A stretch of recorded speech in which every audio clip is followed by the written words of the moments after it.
Alors c'est d'abord un attachement personnel, familial, hein, puisque je suis né à Tourcoing, que j'y ai fait mes études de la maternelle au lycée, et que donc pendant toute cette scolarité, les rencontres, etc., m'ont permis de découvrir au fur et à mesure toutes les richesses finalement de cette ville en profondeur. Ma mère ayant fait le choix de m'inscrire dans le collège, un collège tout neuf d'ailleurs qui n'était même pas ouvert quand j'y suis rentré.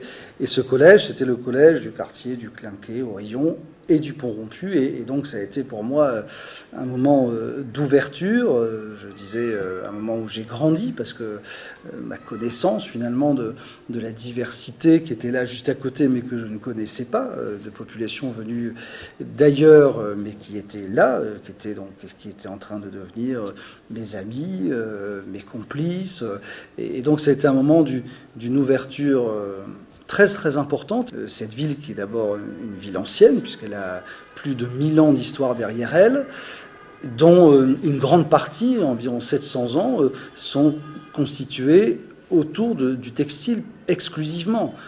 Ce qui est impressionnant, c'est que cette ville, à chaque fois dans l'adversité, elle a trouvé des capacités de rebond, et souvent d'ailleurs par des inventions nouvelles. Au XIXe siècle, à un moment où, même si c'était l'heure de gloire du textile, il y a des signes d'essoufflement.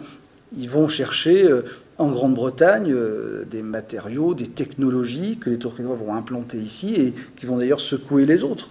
Donc il y a cette capacité de rebond, mais c'est vrai que là, depuis les années 70, 80, 90 et le début des années 2000, cette lente agonie du textile aurait pu être fatale à l'existence même de la ville.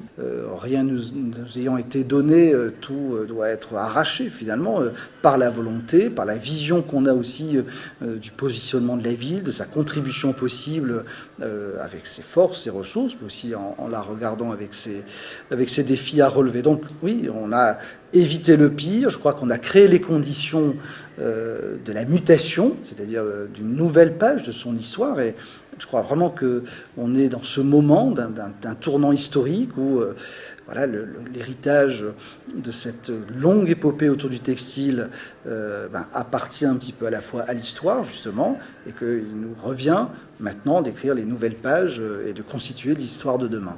Cette dimension finalement humaine, avec des relations de solidarité, une vie associative extrêmement forte, et des quartiers qui restent très présents. Il n'est pas rare que les gens, quand on leur demande d'où ils sont, ils disent d'abord le quartier dans lequel ils vivent avant d'évoquer la ville dont ils sont membres. Mais donc ça, c'est une force. Alors dès lors qu'on n'enferme pas les gens dans le quartier. Quand on propose et que Kipsta s'implante à l'Union à Tourcoing, c'est une bonne nouvelle pour Tourcoing, mais c'est aussi une bonne nouvelle pour la métropole et la région. Quand toute la filière de l'image régionale et même euro-régionale va s'animer depuis Tourcoing, depuis le site de l'Union là aussi, c'est bien pour Tourcoing, mais c'est en même temps une contribution à cette nouvelle prospérité pour la ville. Le rôle que Tourcoing a joué comme grande ville de la région, la 3e plus grande ville de la région, et donc qui doit aussi, dans tous ses choix, non seulement réfléchir à la contribution qu'on a apportée évidemment aux habitants, mais aussi à la contribution qu'elle doit apporter au rayonnement de la métropole et de la région, et même de l'euro-région. Monsieur le maire, on est au cœur du Viron-Lois ici, et c'est méconnaissable. C'est méconnaissable et c'est pour moi un bon exemple de ce qu'est la réinvention de la ville à partir de la ville, c'est-à-dire une friche qu'on a acquise, démolie pour certaines, réhabilitée pour d'autres, et en même temps avec une concentration de transformation pour atteindre ce qu'on peut appeler un effet de seuil, c'est-à-dire que voilà, ça doit changer fondamentalement l'image pour que véritablement, à partir de là, il y ait une nouvelle étape ici du quartier du Viron-Lois, une nouvelle vie, puisque c'est un quartier où pendant des années, l'actualité, ça a été la disparition d'entreprises, l'apparition de friches. Donc ce renouveau, il est, je crois, assez bien représenté par cette réalisation et je pense qu'on peut l'étendre à l'échelle de la ville. Quelles ont été les idées forces ici du réaménagement de ce quartier? C'est d'abord d'avoir un certain nombre d'équipements publics qui vont faire vivre ce quartier à la fois pour lui-même et pour sa population. Bonjour. Ça va? Ouais.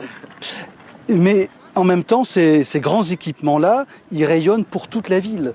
Et donc ça permet aussi au quartier d'avoir finalement une présence, une contribution au rayonnement et à l'équilibre de la ville. Ce grand espace de loisirs sportifs, c'est pas que les jeunes du Virolois, évidemment, y viennent, mais en même temps de partout de la ville et même au-delà des frontières de la ville. Voilà, ça d'ailleurs c'est un bel exemple des talents tourquenois.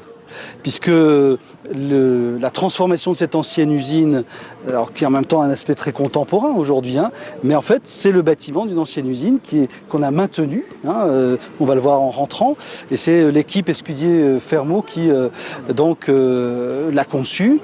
Je pense que c'est assez symbolique de ce nouveau visage de Tourcoing qui apparaît. Autre exemple, dans toutes nos opérations de renouvellement urbain, il y a forcément la création, l'extension d'un jardin. Parce que on sait que ce sont des lieux dans lesquels il y a du partage, il y a de la détente, du loisir. On voyait tout à l'heure des personnes qui prenaient le soleil, tout simplement.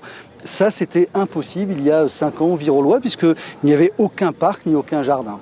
C'est vraiment un exemple d'un quartier qui, par sa transformation, je crois, permet à ses habitants de vivre mieux, mais en même temps permet à ses habitants d'avoir de la fierté, de dire j'habite le Virolois, oui, ce quartier qui est aussi en pleine mutation, et redonner de la fierté aux habitants, ça je pense que c'est aussi un ingrédient très important de ces dynamiques urbaines.